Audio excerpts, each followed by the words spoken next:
The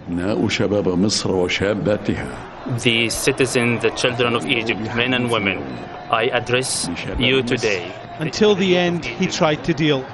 He passed powers to his vice president. I have seen that it is required to delegate the powers of and authorities of the president to the vice president as per the constitution.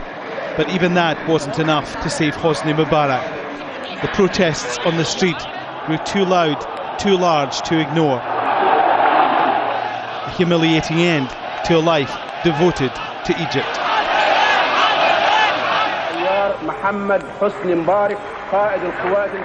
He enrolled in the military academy, rising through the ranks of the Air Force. In 1973, he was in charge of the air campaign which regained the Sinai Peninsula from Israel, lost to great humiliation 6 years earlier. He became a national hero. President Anwar Sadat named him vice president, and he was by Sadat's side at a military parade in Cairo in October 1981, in a moment which changed Egyptian history. A group of gunmen in soldier uniforms killed Sadat and wounded Mubarak. The assassins taking action to punish Sadat for signing a peace deal with Israel 2 years earlier. 1 week later, Mubarak became president of Egypt. He focused on the economy with mixed success. Some state-run industries were privatized and tourism flourished. His policies improved the lives of some, but left millions in poverty. The fruits of economic liberalization in Egypt used to go to very few minority people, in fact, who used to surround Gamal Mubarak and used to surround the NDP, National Democratic Party. And the majority of Egyptians, in fact, do believe that Mubarak didn't work for them, economically at least. His foreign policies angered many who viewed Mubarak as staunchly pro-American. In 1991, Egypt and other Arab nations fought beside American forces in Iraq in the First Gulf War. Mubarak became a target for political dissent.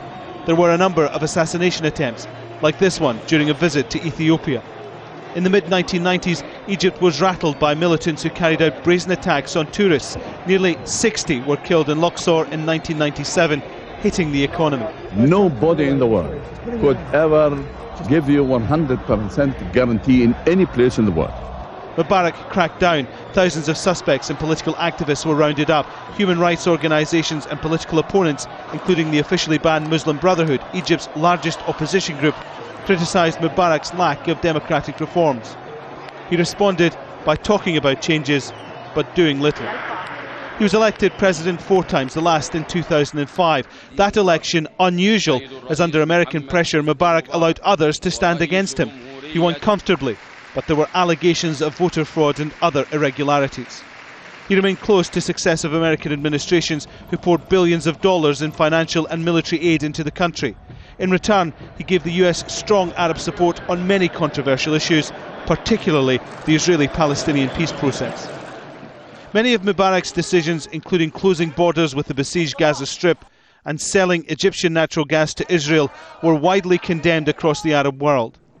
Regarded as an elder statesman in the region, he was often criticised for policies which supported Western-minded stability over Arab popularity. Mubarak often seemed untouchable, the unshakable, immovable Arab leader. In the end, forced from office by the voices of the ordinary people he said he represented. Removed by those tired, frustrated and forgotten by his autocratic rule. Alan Fisher, Al Jazeera.